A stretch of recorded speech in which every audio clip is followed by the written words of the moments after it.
Okay, so I came across the gasoline station and then I saw this one. This is a 1942 Jeep. This is our World War II, right? Okay, so we're gonna just pan away around the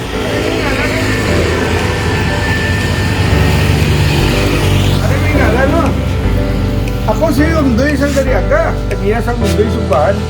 okay. So this is 1942. Yes, 1942. Willys Jeep. All original. Okay. Including the owner, original, 75 years old. Okay. So we'll just I'm proud, I'm proud that you're appreciating my video. yeah, I'm doing a YouTube video.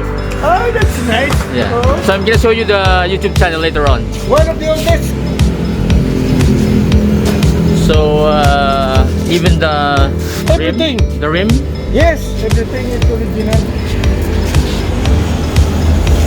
Okay.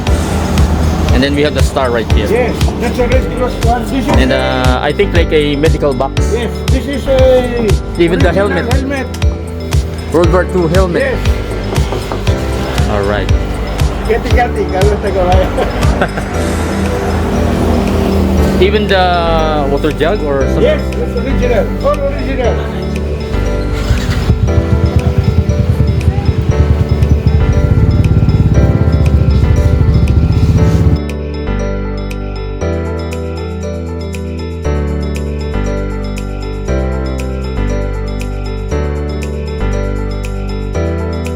So the windshield, you can actually lift it and then put it back on the. See the engine, I can open it. Yes, okay.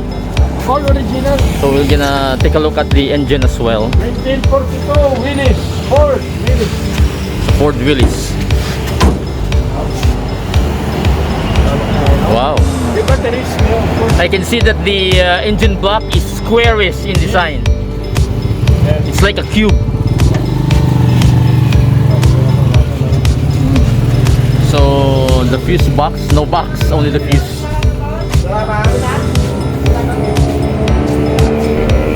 Even the radiator. all original. No, even look how old it is. Okay. How about the carb? No, it's not.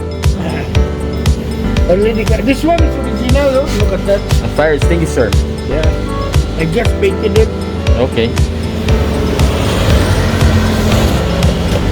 So thank you, sir, for. Also, I'm Ondoy Zaldarriaga, owner of Ondoy Subahan.